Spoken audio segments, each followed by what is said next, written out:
the Joy Lane, where we inspire and empower you to expand in joy. I'm your host, Brian Beebe, and we have the pleasure today to be joined by Jenni Lipa. Welcome, Jenni. How are you? I'm doing fantastic today. Thank you, Brian, and thank you so much for having me and allowing me to tell a little bit about CCDO. Yeah, you bet. Yeah, so here's just a little bit of background on how we know each other. And we met some 9, 10 years ago when I was in Cambodia and wanted to spend some time supporting the local communities and made an appointment with Jenni. And there we were in a tuk-tuk talking about how we can make life better for the locals. And we made a batch of 10 kids' books available on Amazon. So go check them out. And all the proceeds go towards CCDO. And I've also been designing the monthly newsletters ever since. And so here we are. Doing an amazingly creative job. Thank you so much. Yeah, you bet. It's absolutely my pleasure. So how about you just tell us a little bit about yourself and what you've been up to? Well, basically, I became the incidental philanthropist. I started 18 years ago, actually, by visiting Cambodia. As we were leaving, gave money for our first well. 6 months later, built 100 wells and started an education, and we've spread out into the communities. And we now have a staff of 24 Cambodians. We are teaching in schools. We run 29 preschools. We believe, instead of teaching in schools, to teach the teachers. In the last couple of years, we've graduated 1,000 English teachers every year. And that goes like really far. So we take care of probably about 150,000 people a day, being able to spread out. We've got into digital literacy. We run a women's empowerment program. We, together with one of our partners, Rotary Club Sentosa, Singapore, we have built, I believe it's 44 toilet blocks in schools, and we have grants to build another 10 more, so that kids can go to the toilet. Because when I first arrived on the scene in Cambodia, not only was there no water, but there were no toilets, and people were defecating in the fields, and that just, brings all kinds of bacteria to the water when they do get water. So having a toilet is as important as having a water well. Right. And needless to say, there's no running water. It's all with a hand pump. Toilets as well are the basically little, the squat toilets, but with water attached to them. We have a wonderful library program. We go around to 42 schools with 2 tuk-tuk mobile libraries, and I believe take care of about 42,000 kids on a monthly basis. We've recently started having them not only read the stories, but actually create their own stories. And they are teaming up with friends and writing stories in both English and Khmer and illustrating them. And it's really wonderful to see how their creative minds are developing. Pretty amazing work that's going on. Yeah. The one thing that we like to say is that we give a hand up, not a hand out. So some of our programs, we feed about 4,500 kids a day breakfast. But what we do is, if a farmer needs a loan for seeds and crops, we give them the loan. They pay us back, and we have 100% payback. And they give us an extra $10, which goes into a breakfast fund or something else that we need. We noticed that none of the kids had ever seen a doctor. So we teamed up with the Angkor University Nursing School, and their third-year students every Friday visit 3 of our schools, and they do healthcare checkups with the kids. Not only that, we get the parents involved, and the parents come and they get a nutrition lecture, and they get first aid lectures. And then the kids that are kind of not in school or not being checked out go into the back area, and they have a mobile library, an art class there. So it's really amazing to see how we managed to stretch the funds. And I believe we have given 175,000 kids their first medical checkup. I am always amazed as to how much we are doing and what we're doing. The one thing we were very careful about in the beginning was not to impose our Western standards and attitudes on the local people. I mean, that's usually very easy to do. So we formed various committees and we asked them, what do they want to learn about? How can we make their life better? In fact, one of the things we've just done is our staff have obviously accident insurance and health insurance, but they don't pay for general checkups. So yesterday I got a report back on the staff. Most of them went in for an annual checkup and dental cleaning. And, some of them said, okay, they've got high sugar, although they're pretty skinny. They need to know they need to exercise a little bit more. They need to take better care of the nutrition, not so much rice. And it was really wonderful to see them getting involved and getting them healthy. That is definitely a whole lot of work that's being done in the area for their health and well-being. And yeah, you can just see how much of that work is just spreading more joy throughout the area and in the family life and the school life and the education. And yeah, that's amazing.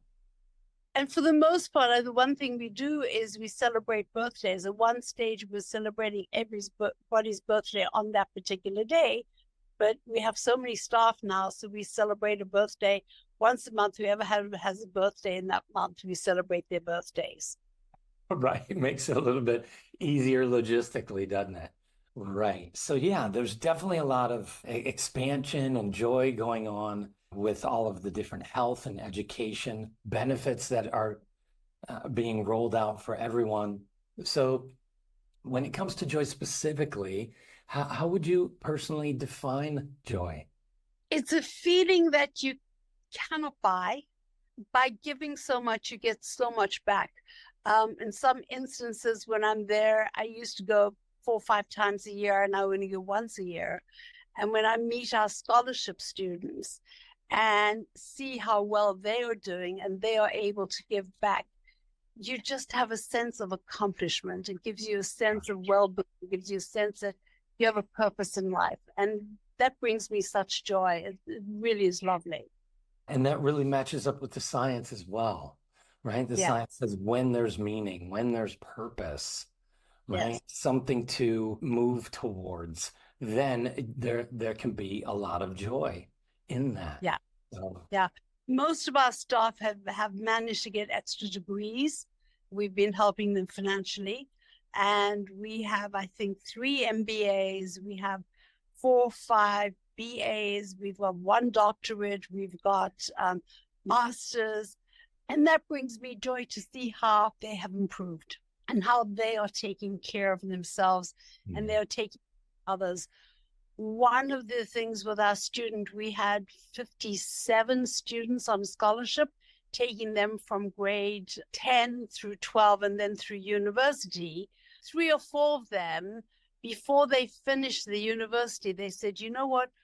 We don't need the last couple of years of university fees because we've got extra jobs now and we want to give back. And they've each donated $500 a year to pass forward. And some of the ones that have graduated are working for other NGOs and are doing so much better. They all want to help and take care of somebody else. And that brings me immense joy.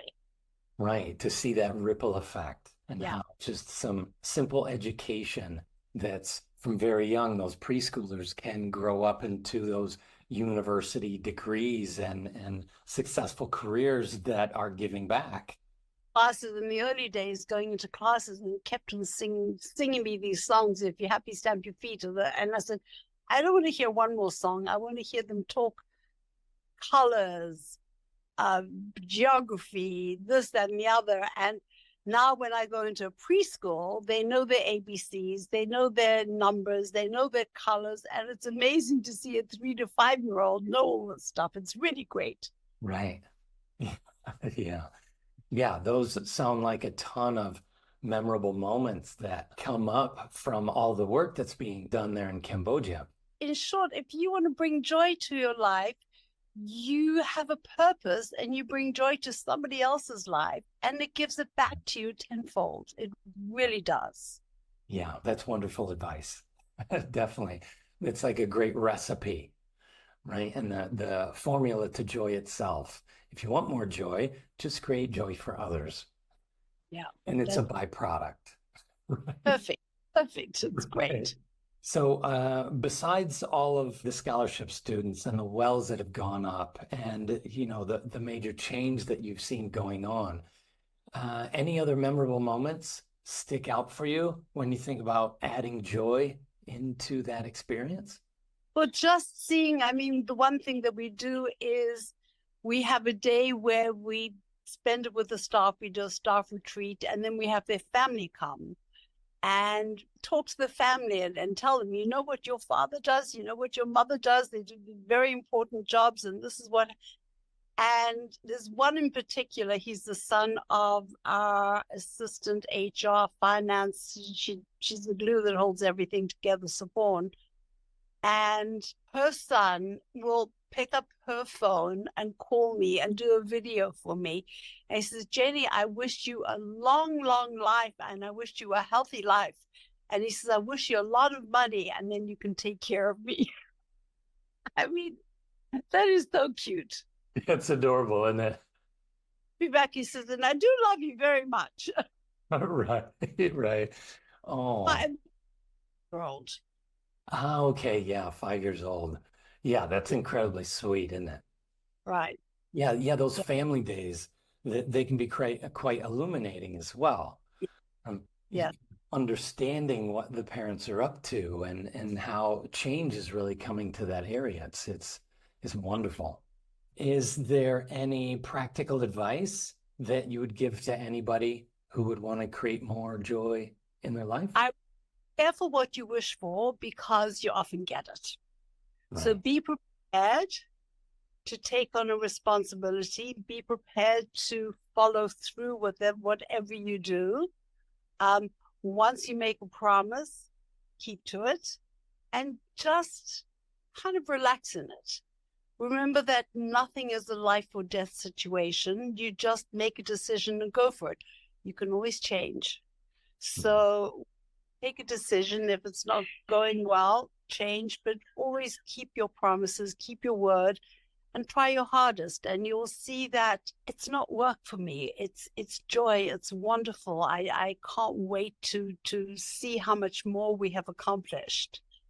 And it's really lovely. So I encourage, and I'm also getting a lot of young people who want to get involved, who are doing things.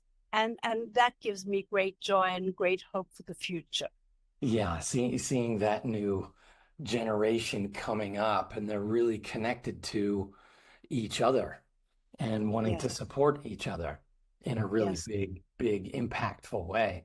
Yeah, I definitely agree with that too. Bringing the integrity along with the flexibility and It then isn't, maximum effort. yeah, yes. But after the maximum effort becomes part of it, it's like doing a dance. You know, Right, you first have to worry about learning the steps, right, and learn the steps, you get such joy out of it. It's wonderful. right. You end up being in a flow. Yes, yes. And the more you do it, the easier it becomes.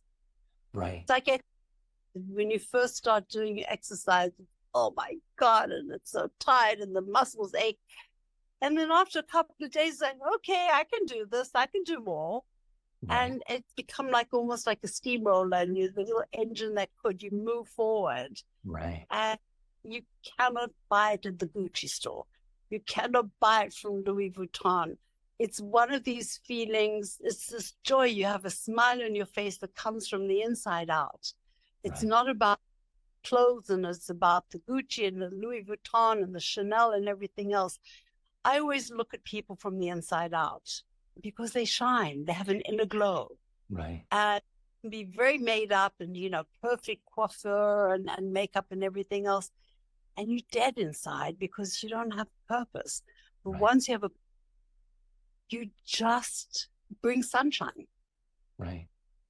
Yeah, it radiates out, doesn't it? Yeah, others can feel it, Yeah. and it can pick up that momentum, right? After you start doing it. And starting is usually some of the hardest part, with new habits or exercises. But once you get going, that momentum just seems to propel you. And then that purpose, like, I feel good doing this, I want to do more of it. Right. And And then you that want to get shine comes through. the only advice I would say, don't push this whatever it is you're doing on other people. Let them come to you and they will see, and let them go at their own speed and take it from there. Right. Yeah, it's the showing how we can be to each other, and Yeah. And supporting it. instead of preaching to people, right? You don't preach, you just say, okay, this is what we can do. This is how we do. I belong to a craft group here on Samui, and every Wednesday it's become more of a woman focus group. But I mean, we do crafts and we add and we do and whatever. And somebody said, oh, why don't you try this one? And suddenly, from not being very artistic, I'm doing these most amazing things. Yeah, Yeah. yeah, I right. bought my flask bottle yesterday. It looks really good. Nice. Yeah, just a little bit of practice and focus, and then you can get into it, right? Yeah. Great. Well, definitely thanks for your time, Jenni. And so where could we connect with you online? On www.theccdo.org, and you'll find information. You can email me there and ask how you can bring awareness or how you can start something else. I mean, we often have people do fundraisers in their own communities for us, and any little amount is very helpful. If you raise, $50, $100, it'll do something in Cambodia. But Right. it's just bringing awareness that there are others that live without cell phones, without TV, without aircon, without, CCDO doesn't even have a car. We've got 3 tuk-tuks, the motorbikes. So it's learning how to take joy from simple things in life. Yeah, that it was really great to connect and learn about you and the CCDO and your connection with joy and the expansion that's really going on there in Cambodia because of the efforts. And thank you everyone for tuning in, and be sure to like and subscribe to the podcast for more great insight into joy and to connect to Jenni and the CCDO as well. All right. Thank you for the opportunity, Brian. Yeah, you too. All right. Thanks so much. Ciao.